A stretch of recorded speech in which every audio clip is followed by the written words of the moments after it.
अस्सलाम वालेकुम स्टूडेंट्स, उम्मीद है कि आप लोग खैरियत से होंगे। जैसा कि आप लोग जानते हैं कि लास्ट टाइम जो है वो इस चैप्टर का लेक्चर नंबर 6 जिसमें हमने सिंपल माइक्रोस्कोप को डिस्कस किया था और मैंने कहा था आप लोगों से कि हम इंशाल्लाह नेक्स्ट लेक्चर में जो है वो इस सिंपल माइक्रोस्कोप की डेरिवेशन यानी कि डेरिवेशन किस चीज़ की, मैग्नीफाइंग पावर का डेफिनेशन लिखवाएंगे। और आप बोर्ड पर देख रहे होंगे कि मैग्नीफाइंग पावर जो है हमने वो स्टार्ट भी लिया हुआ है और डायग्राम्स जो मैंने लास्ट टाइम बनाई थी वो मैंने दोबारा डायग्राम यहाँ पर ड्रॉ की हुई हैं ताकि इसी से रिलेट हमने काम करना है फर्दर।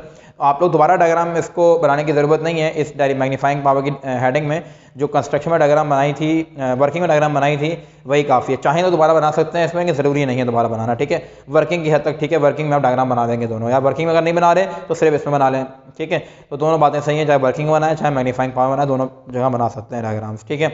हम जानते हैं कि मैग्नीफाइंग पावर जो है या एंगुलर मैग्नीफिकेशन जो है वो सेम थिंग है। हाँ, हमने पढ़ा था पिछले लेक्चर के अंदर के स्टार्ट में कि एंगुलर मैग्नीफिकेशन क्या होती है। हम कहते फाइंड आउट करते हैं एंगुलर मैग्नीफिकेशन के ratio between visual angle of the image to visual angle of the object से फाइंड आउट करते हैं, ठीक है। अब देखो, किसी भी ऑप्टिकल इंस्ट्रूमेंट कितना ज़्यादा किसी भी ऑब्जेक्ट को जो है वो मैग्नीफाई कर रहा है तो वो उसकी मैग्नीफाइंग पावर कराएगी, जाहिर सी बात है, ठीक है।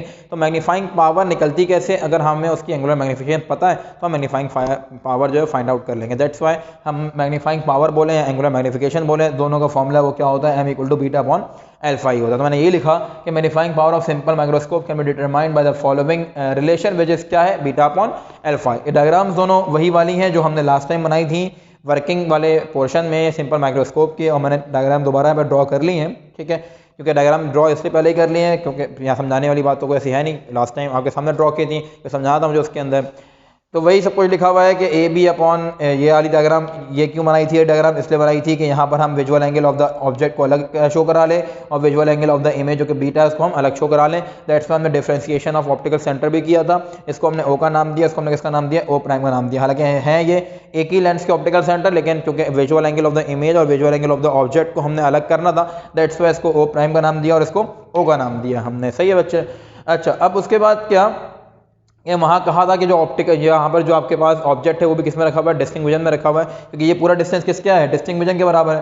क्योंकि इमेज डिस्टेंस जो है वो डिस्टिंक्ट विजन पे ही मोस्ट क्लियर नजर आता है इमेज जो है, तो ऑब्जेक्ट भी कहाँ रखा हुआ है, डिस्टिंक्ट विजन के अंदर ही रखा हुआ है। तो हमने इसको भी क्या नाम दिया था, हमने डी का नाम दिया था, सही है बच्चों। अब हमने काम क्या करना है कि बीटा और अल्फा की वैल्यूज निकालोगे तो एंगुलर मैग्नीफिकेशन के एम की वैल्यू निकलेगी, सही है। तो हमें मेहनत किस चीज़ पे करनी है, मेहनत करनी है बीटा निकालने पर और अल्फा निकालने में मेहनत करनी है, सही है। तो पहले काम करते हैं, इस ट्राइंगल को सॉल्व करते हैं। इस ट्राइंगल का नाम क्या होगा, ए बी ओ, ये परपेंडिकुलर हो गया, ये बेस हो गया। हाइपो की वैल्यू हमें नहीं पता, हमें परपेंडिकुलर की और बेस की वैल्यू पता है। तो जब परपेंडिकुलर की और बेस की वैल्यू पता है तो जाहिर है हम जानते हैं कि ट्रिग्नोमेट्रिक रेशो में कौन सा ऐसा ट्रिग्नोमेट्रिक रेशो है जो परपेंडिकुलर और बेस को आपस में रिलेट करवाता है, वो tan थीटा है। दैट्स वाई हम क्या लेंगे, इस ट्राइंगल का टेंजेंट थीटा लेंगे। तो first of all we have to consider triangle A B O, क्योंकि इसका नाम क्या है, ए बी ओ नाम है। तो तुम क्या लिखोगे यहाँ पे, consider triangle A B O. तुमने कंसीडर कर लिया triangle A B O. We have, हमने यहाँ पे क्या ले लिया, टेंजेंट रेशो ले लिया। और टेंजेंट रेशो जो है वो किसके बराबर लिया बेटा, हमने tan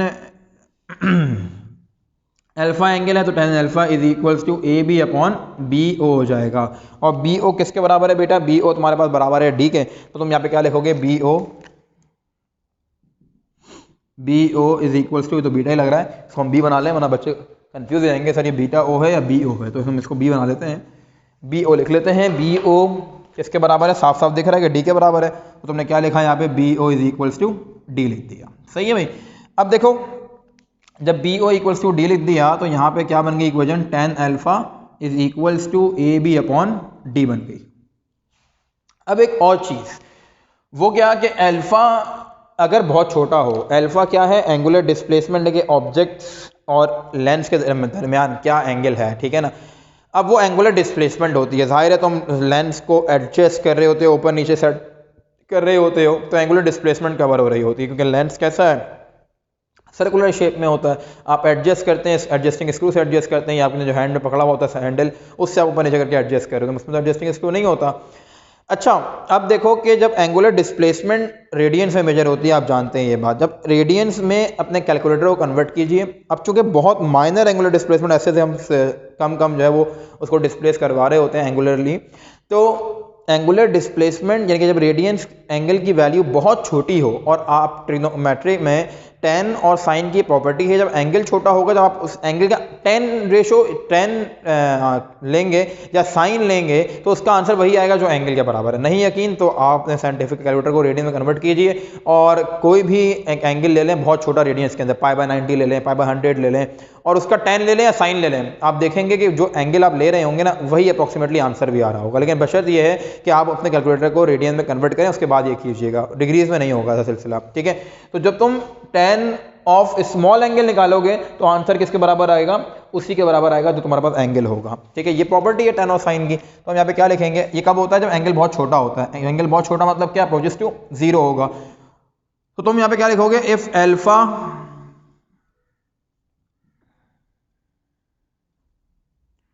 अप्रोचेस टू जीरो, जब अल्फा किसके बराबर है, अप्रोचेस टू जीरो है, तो टेन अल्फा जो है वो अप्रोक्सीमेटली किसके बराबर हो जाएगा, अल्फा के बराबर हो जाएगा, ठीक है।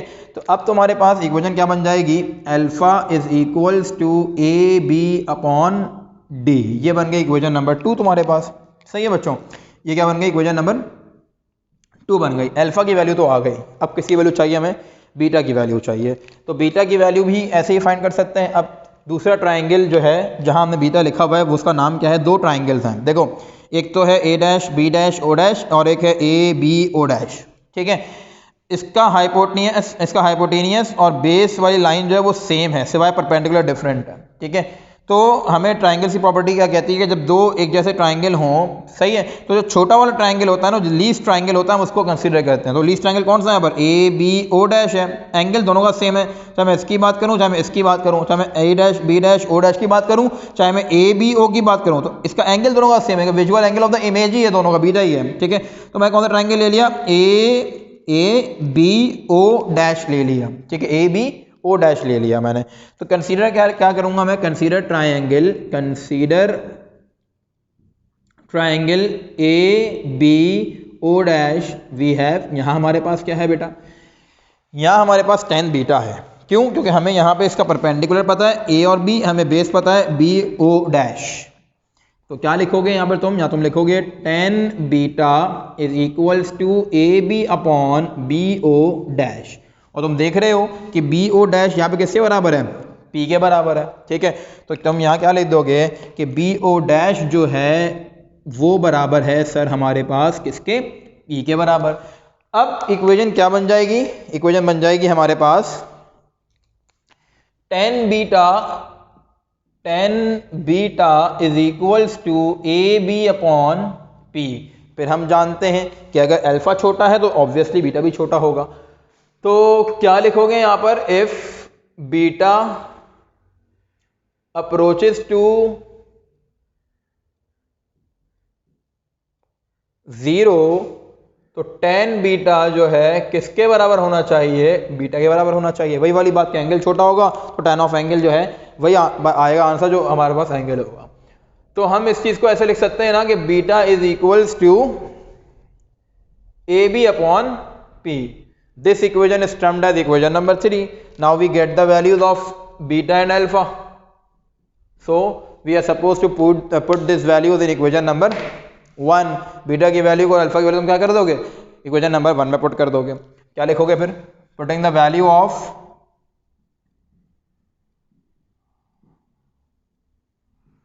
Value of beta and alpha in equation number 1 में पुट करोगे जब, तो बन क्या जाएगा, बीटा की वैल्यू क्या है, A B upon P, alpha की क्या है, ए बी अपॉन डी। किसके इक्वल्स आ गई बेटा ये वैल्यूज, एम के इक्वल्स आ गई, ठीक है। तो यहां पे लिख दिया equals to M. Fraction over fraction है, रेसिप्रोकल हो जाएगा मामला, नहीं चले फ्रैक्शन के साथ, ठीक है। क्या हो जाएगा, M is equals to A B upon P multiply by D upon A B. A B से ए बी क्या हो गया, कैंसिल, ठीक है। अब क्या बन गया बेटा, मैग्निफिकेशन का फॉर्मूला हमारे पास m is equals to D upon P बन गया, सही है। डी अपॉन पी जो है वो सिंपल जबान में मैग्निफिकेशन आ गई, ठीक है। लेकिन ऐसा तो हो नहीं सकता कि हम फोकल लेंथ जो है वो मेन कंपोनेंट होता है किसी भी लेंस का, इस फॉर्मूले में फोकल लेंथ नहीं आ रही, हमें फोकल लेंथ को भी लेकर आना है इस फॉर्मूले के अंदर, फोकल लेंथ तो आ ही नहीं रही। अब फोकल लेंथ कैसे लेकर आएँ, ठीक है। तो हम जानते हैं फोकल लेंथ का फॉर्मूला क्या होता है, हम तीसरे या शायद दूसरे लेक्चर में पढ़कर आए थे लेंथ फार्मूला, ठीक है। तो हमने पढ़ा था 1/f equals to 1/p plus 1/q से आप किसी भी कॉन्वेक्स लेंस की जो है क्या कर सकते हैं, फोकल लेंथ फाइंड आउट कर सकते हैं, ठीक है। तो अब हमारे पास जगह मौजूद नहीं है, हम यहीं से दोबारा काम शुरू करेंगे। तो आप बेटा इसका स्क्रीनशॉट लीजिए, फिर हम बाकी काम यहाँ इसको रेस करके फिर शुरू करते हैं बाकी का काम।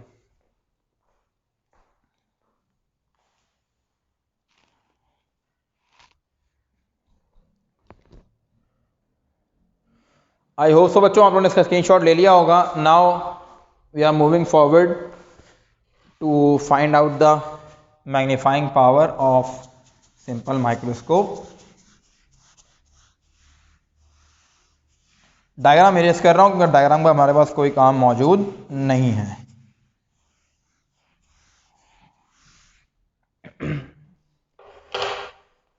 देखिए भाई, हमें पता है कि अगर फोकल लेंथ क्या है, एफ है। इफ एफ इज द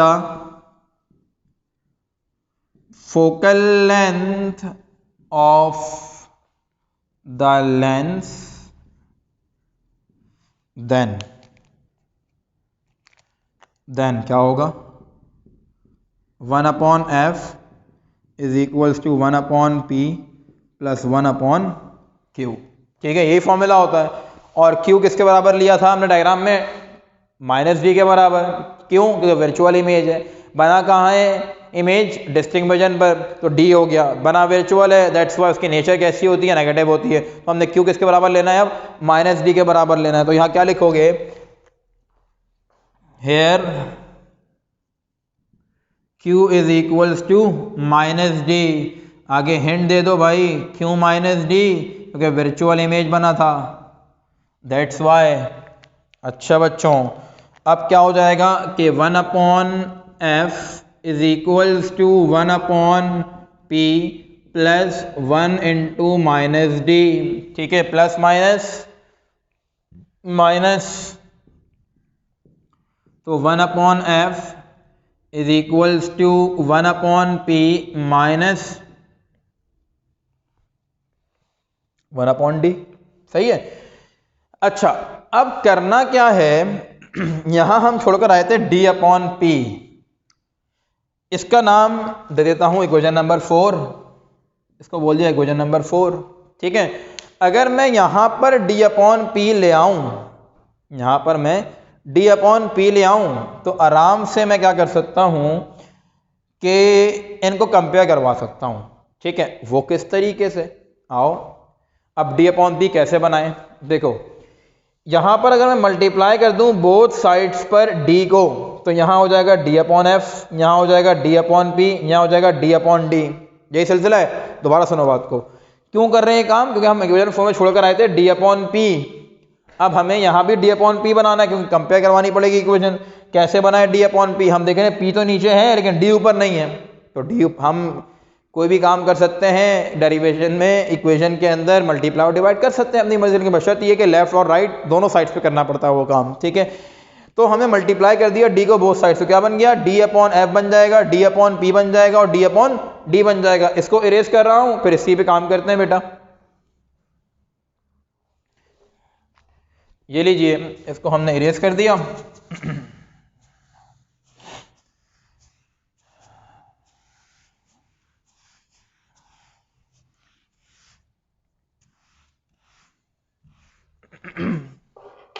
जनाब, अब हमने क्या लिखा, मल्टीप्लाइंग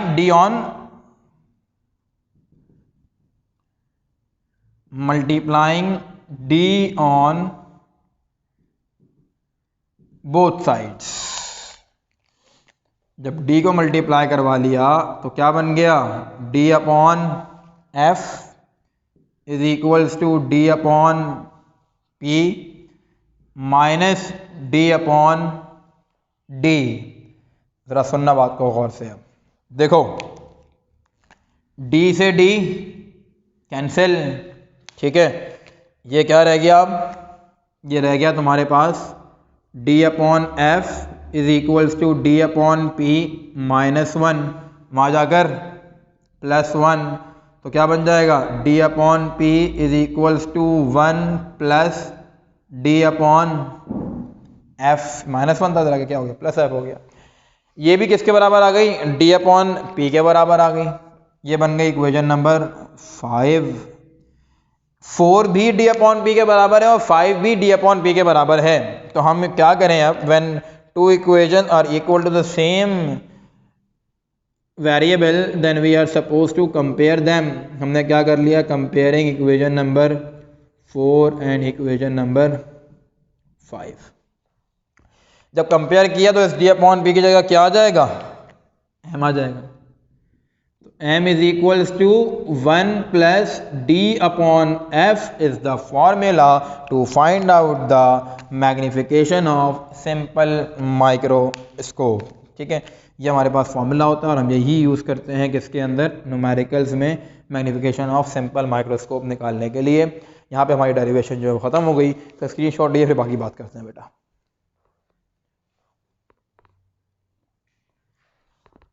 आई होप हो कि आप लोगों ने इसका स्क्रीनशॉट ले लिया होगा। देखिए, दो पार्ट्स पे कंसीडर है पूरा सिंपल माइक्रोस्कोप, एक लेक्चर नंबर 6 के ऊपर, एक लेक्चर नंबर 7 के ऊपर। ठीक है, आधा पार्ट हमने कंस्ट्रक्शन का, वर्किंग का और डेफिनेशन वगैरह वहाँ निपटाई थी। विजुअल एंगल, डिस्टिंक्ट विजन और एंगुलर मैग्निफिकेशन डेफिनेशन भी स्टार्ट वहीं से लिया था हमने, और आज हमने इसकी डेरिवेशन कर ली है। ठीक है, मैं चाहता तो उसी लेक्चर में कंप्लीट कर देता था इस चीज़ को, लेकिन काफ़ी लंबी हमारे पास ये रिकॉर्डिंग हो जाती, तकरीबन 40-45 मिनट की रिकॉर्डिंग हो जाती। तो हमारी कोशिश ये होती है 20 से 30 मिनट की रिकॉर्डिंग हो या 18-20 मिनट की रिकॉर्डिंग हो, क्योंकि बच्चा फिर बोर हो जाता है ना आगे ज़्यादा लंबी लंबी वीडियो देखने के बाद ना।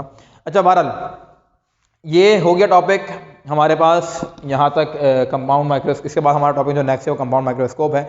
अगर हमें ज़रूरत पड़ी मज़ीद तो इसके अलावा भी हम आपको रिकॉर्ड करके भेज देंगे। इस पूरे हफ्ते तो हमने चलाने ऐसे ही है, रिकॉर्डिंग चलानी है। इसके बाद इंशाल्लाह नेक्स्ट वीक से आप पता है आपको कि इंशाल्लाह फिजिकल क्लासेस का आगाज़ हो जाएगा दोबारा से। तो ये चैप्टर जो है जितना हो जाएगा रिकॉर्डिंग्स में, और मेरी कोशिश ये होगी कि मैं पूरा कर दूँ ना इसको, मतलब थ्योरी पूरी कर दूँ एटलीस्ट। 2 टॉपिक रह गए, कंपाउंड माइक्रोस्कोप और एस्ट्रोनॉमिकल टेलीस्कोप रह गया। गैलीलियन टेलीस्कोप हम करेंगे नहीं। अच्छा, करने आपने जो है तीनों हैं, यानी कि सिंपल माइक्रोस्कोप भी करना है, कंपाउंड माइक्रोस्कोप भी करना है और एस्ट्रोनॉमिकल टेलीस्कोप भी करना है। ठीक है, लेकिन याद कौन सा करना होगा, कोई 2 याद करवाएंगे, एक छुड़वा देंगे, लेकिन कौन सा छुड़वाएंगे वो काम करने के बाद बताऊँगा मैं, वरना वो काम नहीं करेंगे। फिर वो इंशाल्लाह जब फिजिकल क्लासेस शुरू हो जाएंगी तभी बताऊँगा मैं आप लोगों को, कि चैप्टर ख़त्म करने के बाद बिल्कुल बताऊँगा, ताकि आप लोग बिल्कुल उसको एटलीस्ट काम तो मौजूद है ना आपके पास। खुदा न खास्ता अगर आ भी जाता है तो आपको पता तो हो कि कैसे करना है कैसे नहीं करना है। ठीक है, बारह स्मार्ट सिलेबस में मुझे भी नहीं मेरे जहन में कि कौन सा है कौन सा नहीं है, तो मैं देखें वहाँ से भी देख लेंगे कौन सा स्मार्ट सिलेबस में मौजूद है और कौन सा नहीं है। तो और हमारे पास बिल्कुल पिक्चर क्लियर हो जाएगी कौन सा हमने याद करना है। ठीक है, बहरहाल हमेशा की तरह ये कहूँगा, कोई प्रॉब्लम हो तो व्हाट्सएप ग्रुप से पूछ सकते हैं, वरना मार्क करके ले आएगा। नेक्स्ट मंडे को आप लोग जो हैं वो आए नहीं होंगे, सेंटर्स भी और कॉलेज वगैरह भी, तो हम आपको भाई इन क्लास ही बता देंगे कि बेटा ये चीज़ें ऐसे होती हैं। ठीक है, तो कोशिश मेरी पूरी ये होगी कि सैटरडे तक या संडे तक कंप्लीट करके चैप्टर थ्योरेटिकली मैं आपको दे दूँ, ताकि आप जब मंडे को आएँ तो आपके पास पूरा थ्योरी का वर्क मौजूद हो चैप्टर 10 की, और पढ़कर आइएगा ताकि न्यूमेरिकल स्टार्ट कर लें हम इसके। ठीक है, फॉर्मूले सारे वही यूज़ होंगे जो हम डेरिवेशन में ड्राइव करते हैं, वही फॉर्मूले यूज़ होंगे। आपके पास PDF मैंने शायद आप लोगों को सेंड की थी न्यूमेरिकल की फॉर्मूला शीट, तो आप लोगों के पास होगी, नहीं होगी तो मैं दोबारा दे दूँगा, मसले की बात कोई नहीं है। तो कोई चीज़ समझ में ना आए तो बेटा मुझसे पूछ लीजिएगा। अपना ख्याल रखिएगा। अल्लाह हाफ़िज़।